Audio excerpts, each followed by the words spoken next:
So class, based on the last topic, that is dispersion of white light, kindly answer these MCQ which are in the syllabus. So the first question, you will start with the question number 34. Just wait. Yes. Question number 34. The splitting of white light into different colors on passing through a prism is called reflection, refraction, dispersion or deviation. Answer the correct option. It is Dispersion. very good. It is dispersion. Okay. So the correct answer was option number C, dispersion. Now can you answer me that in how many colors the white light gets splitted? कितने colors में white light split हो जाती है? 7. Okay. And the most deviated one out of these color was which color? Violet. Violet. Okay. And which one is the least? Red. Okay.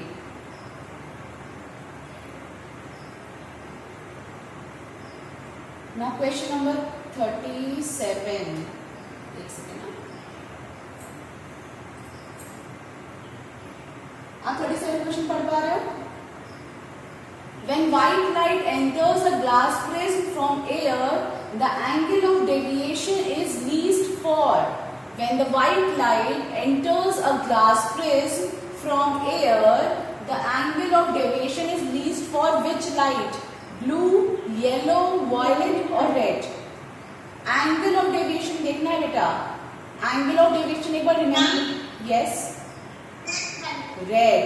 Anyone else? और भी सोचो जरा से एक बार डायग्राम को ध्यान में रख के कौन सी लाइट सबसे कम डेविएट हुई थी? जो सबसे कम डेविएट होगी उसी का ही एंगल ऑफ डेविएशन सबसे ज्यादा होगा. That is, you can see option D was correct. Option D. एक सेकंड बेटा. Option C.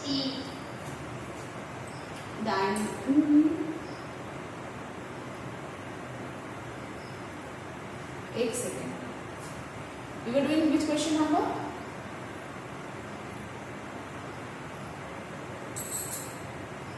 When white light enters a glass room from air, the angle of deviation is least for red light. Okay.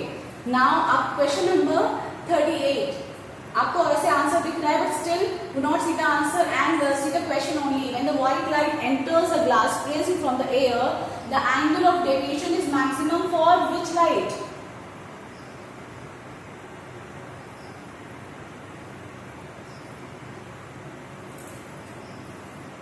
Angle of deviation किसके लिए maximum होगा? Is the answer correct? Answer C correct है या wrong है?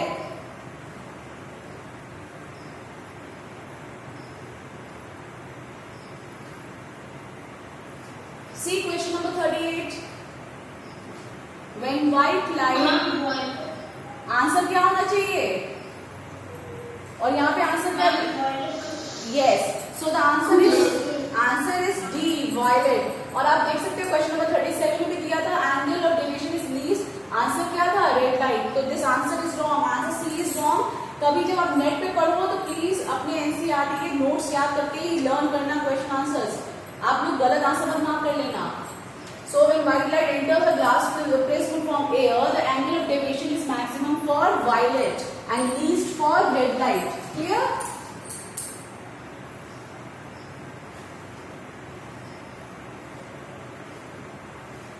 Defects are out of syllabus. आपको defects नहीं पढ़ने हैं. ठीक है.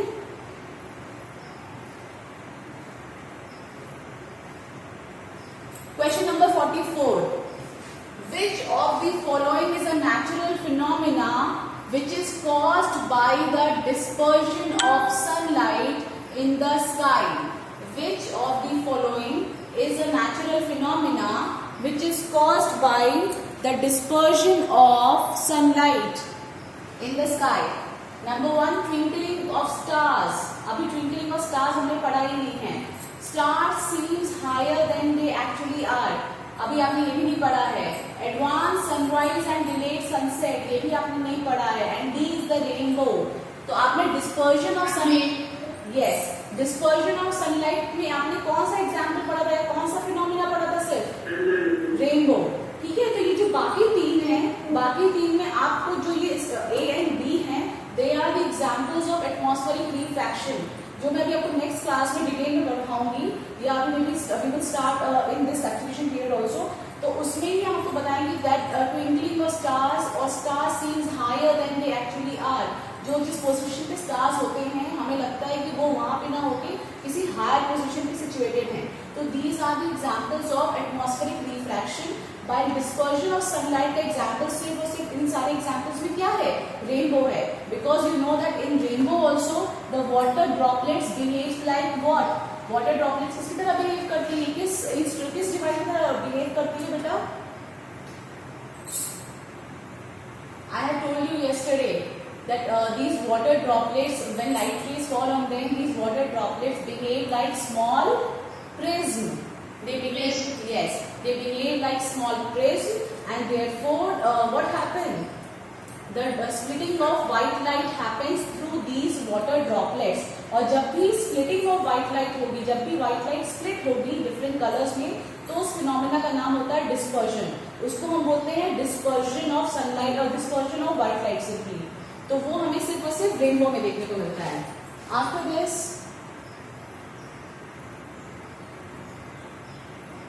Scattering of light, this is scattering of, okay, do not see the answer. Red light is red light is used for signals as it is, आपने scattering कभी पढ़ी नहीं है, as it is less scattered. ये अभी आप scattering of light में पढ़ोगे।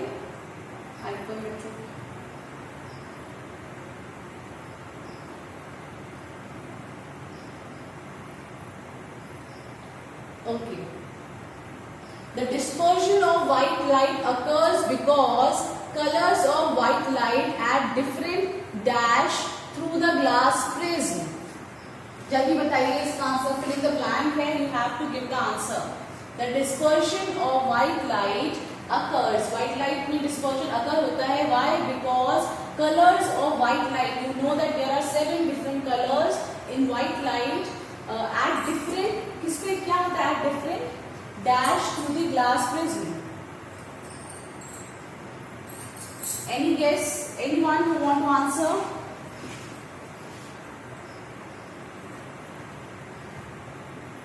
Any? हाँ? Yes, try तो करो बेटा। आपने देखा है जैसे ही आप लाइट में फॉल कराते हो तो सारी लाइटें डिफरेंट कलर्स में फॉल आउट होती हैं, और वो कलर्स डिफरेंट डैश पे सिचुएटेड होते हैं। किस पे?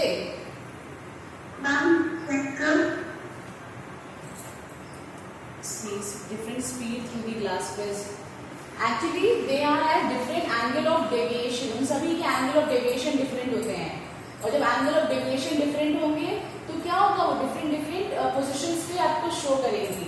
ठीक है, you know that the angle of deviation for each and every color is different.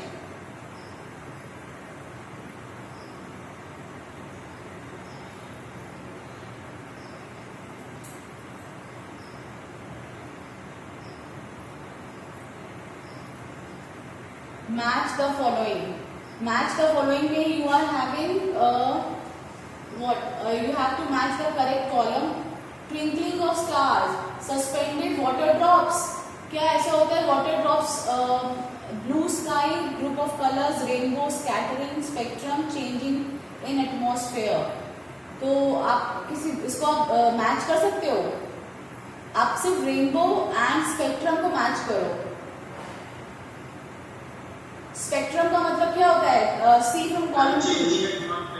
No, spectrum का मतलब I have told you yesterday.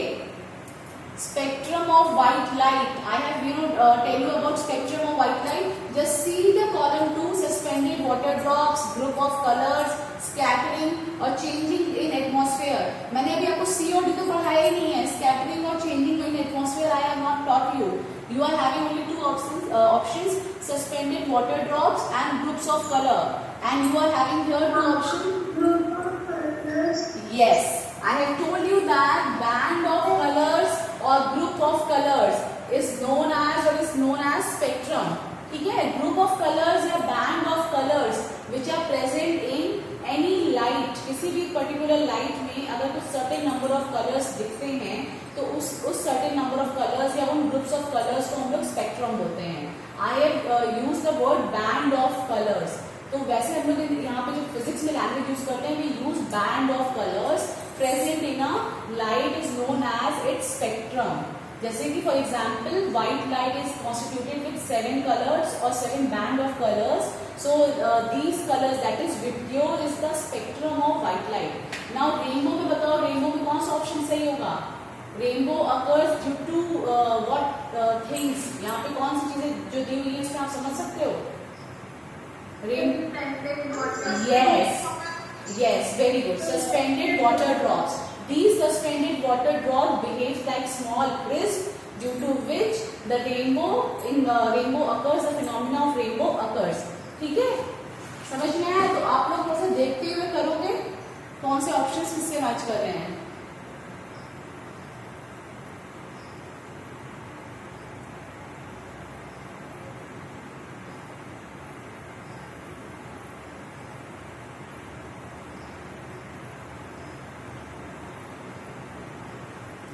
चलो, so these are the questions which are based on dispersion of light.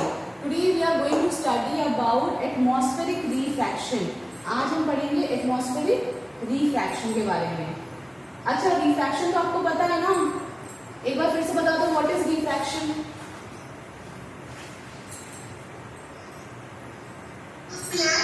Yes, Manjari, you can.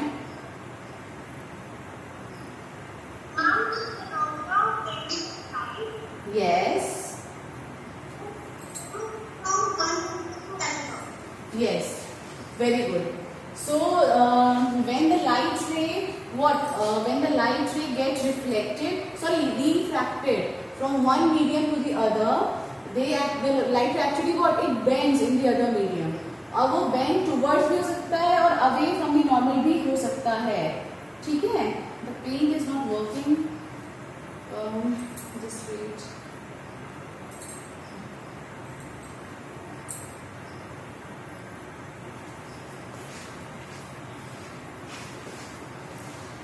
Atmospheric refraction is the topic for today, in which we are going to study about refraction in atmosphere, or simply you have to understand that this phenomena occurs.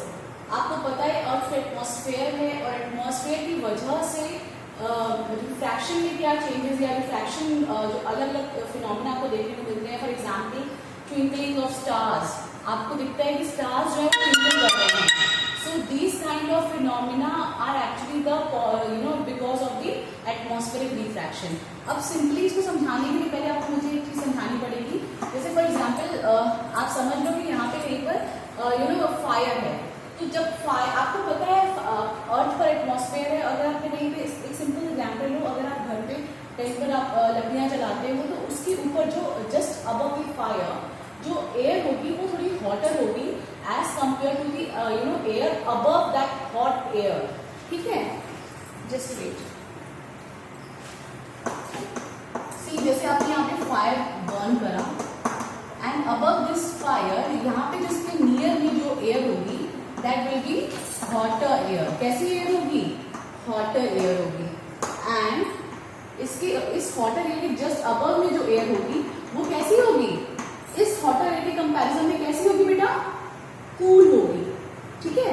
Cooler air होगी. अब simply अगर आप एक example देखो, अगर आप अभी ठंड आने वाली है, you know that winters are coming. जब विंटर आता है तो आप लोग देखते हो कि हर जगह पर फायर आपको देखने को मिलती है कि लोग आग जलाते हैं. और आप देखते हो कि जितनी एरिया में आग जल रही होती है उसके आसपास की जो एयर होती है वो थोड़ी गर्म होती है, लेकिन उसके जस्ट अबव जो एयर होती है वो कैसी होती है? काफी ठंडी होती है. हम लोग नॉर्मली जब रिफ्रैक्शन पढ़ रहे थे तो we take one medium as air and the other medium as water, glass or any other medium.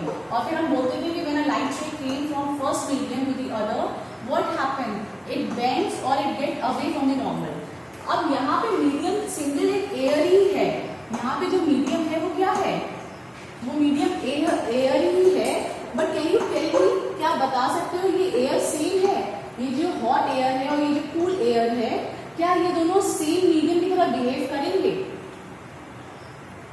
Anyone can guess? क्या ये दोनों जो मीडियम, जो अगर आपने सिर्फ थोड़ा सा फायर बर्न किया और फायर बर्न करने की वजह से उसकी जो ऊपर वाली एयर थी, जस्ट अबव दी फायर वाली जो एयर थी वो हॉट हो गई थी, हॉटर थी, और उससे थोड़ा सा ऊपर जो एयर थी वो कैसी थी? काफी ठंडी एयर थी। अभी आप विंटर्स में देखते हो या नॉर्मल एयर थी, तो क्या ये दोनों एयर सेम एयर की कैटेगरी में आएंगे या they are pretty different?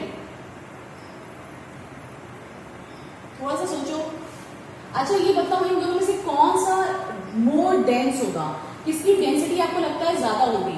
Cooler air की या हॉटर एयर की? हाँ, yes, the density of cool air will be more. और जब डेंसिटी मोर होगी तो रिफ्रैक्टिव इंडेक्स किसका ज्यादा होगा? इसका या इसका? और हॉटर एयर की डेंसिटी कैसी होगी? इसकी डेंसिटी मोर होगी and the density of hotter air will be less, क्योंकि नंबर ऑफ पार्टिकल, मान लो उस एयर में वाटर ड्रॉपलेट्स थे, उसके अंदर वाटर ड्रॉपलेट्स थे, और जैसे आपने फायर बर्न किया तो वाटर ड्रॉपलेट्स तो क्या हो जाएंगे? इवेपोरेट हो जाएंगे, और उस जगह पे थोड़ा सा वैक्यूम क्रिएट, थोड़ा सा स्पेस क्रिएट हो जाएगा, तो डेंसिटी क्या हो जाएगी? हॉटर एयर की कम हो जाएगी।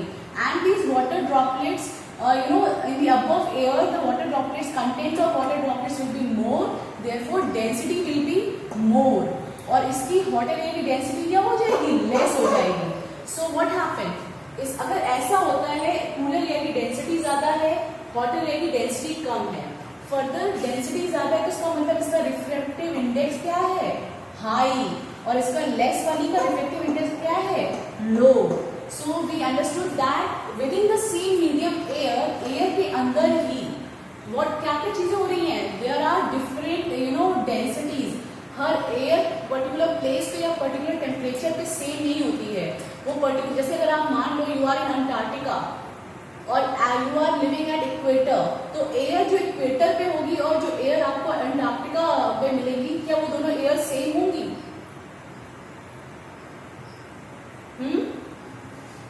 Which air is having more refractive index? Antarctica के ऊपर जो एटमॉस्फेयर होगा वहां पे, या फिर जो इक्वेटर के ऊपर होगा वहां पे? जल्दी बताओ। यस, यू आर अंटार्कटिका कहाँ पर है? नियर पोल्स पे है, और इक्वेटर कहाँ है? नियर इक्वेटर्स पे। जो जैसे मान लो you are living in Africa, तो अफ्रीका इक्वेटर के पास में आता है, एंड अंटार्कटिका कहाँ पे मिलेगा आपको? पोल्स पे मिलेगा। तो पोल्स में आपको पता है ठंड ज्यादा रहती है, या फिर वहां पे आइसबर्ग्स हैं, दैट मीन्स वहां की एयर जो होगी वो मोर डेंस होगी, उसमें वाटर कंटेंट बहुत ज्यादा होगा as compare to equator. Equator में क्या होगा? गर्म हवा होती है तो वहां पर डेंसिटी लो हो जाएगी। So this air is not same at every place. Air हर जगह सेम नहीं है। एयर की डेंसिटी डिपेंड्स करती है टेम्परेचर पे। अगर टेम्परेचर वेरी कर रहा है तो एयर की डेंसिटी वेरी करेगी, और एयर की डेंसिटी वेरी करेगी तो डिफरेंट प्लेसेस पे एयर की रिफ्रैक्टिव इंडेक्स वेरी करेगी। सो हम लोग का सिंपल केस है, so if we take this hotter air as one medium and this cooler air as the second medium, so this is having refractive index low and this is having refractive index more. तो अब ये बताओ, when a light ray is coming from hotter air, अगर hot air से light ray आ रही है तो what will happen to it when it enters the cooler air? क्या होगा उसमें? Refraction, it bends, okay, it bends towards the normal or not? It bends towards the normal. और ये बताओ, अगर लाइट रे बेंड हो रही है तो क्या ये रिफ्रैक्शन है? Is this refraction? Yes, ma'am. Yes, it is refraction. So what is happening? The refraction in the atmosphere. Atmosphere में ही bending of light जो हो रही है उसी को हम लोग क्या बोलते हैं? Atmospheric refraction बोलते हैं। Is it clear बेटा? These are the two important points. The temperature of air varies throughout atmosphere. आपको पता है atmosphere में जो air की layers होती हैं, you know that there are 4 different parts of atmosphere also, and the temperature of each layer or the temperature at each different location varies with time and varies throughout the atmosphere. The physical conditions of the reflective medium air are not stationary. The apparent position of the object seen through the hot air fluctuate. अगर आप किसी object को hot air के through देखोगे और आप फिर उसको किसी कूल एयर के थ्रू देखोगे तो आपको लगेगा दैट क्या हो रहा है उस ऑब्जेक्ट, अगर किसी ऑब्जेक्ट को आप देख रहे हो बाई और थ्रू द हॉट एयर, आपको लगेगा उस ऑब्जेक्ट की पोजीशन में चेंज आ रहा है, ठीक है। एंड दिस वेवरिंग इज दस the effect of atmospheric refraction, ठीक है। और ये जो वेवरिंग होती है मतलब ऑब्जेक्ट की पोजीशन में चेंज आना, आपको लगता है ऑब्जेक्ट इस जगह पे है बट उसका एक्चुअल पाथ दूसरी जगह होता है, and that is due to the this wavering is due to the atmospheric refraction. और अभी तो हम लोग एटमॉस्फेरिक रिफ्रैक्शन तो हमें ऐसे समझ में नहीं आता है, ऐसा क्योंकि हम लोग नॉर्मली विंटर्स में भी देखते हैं तो हमें ज्यादा समझ में नहीं आता है। जब हम इसे एक लार्ज स्केल में पढ़ेंगे that is when we study about the phenomena of twinkling of stars, तब आपको समझ में आएगा कि एटमॉस्फेरिक रिफ्रैक्शन आप उसको ऑब्जर्व कर पाओगे। डे टू डे लाइफ में हम ऑब्जर्व नहीं कर पाते हैं कि हाँ ज्यादा चेंज हुआ है, क्योंकि ऑब्जेक्ट्स जो होते हैं वो नियर बाई होते हैं। तो अगर आप हॉट एयर से कूल एयर के थ्रू किसी ऑब्जेक्ट को देखोगे तो आपको लगेगा ये तो ऑब्जेक्ट यहीं पर है, तो चेंज ज्यादा नहीं लगेगा उसकी पोजीशन में।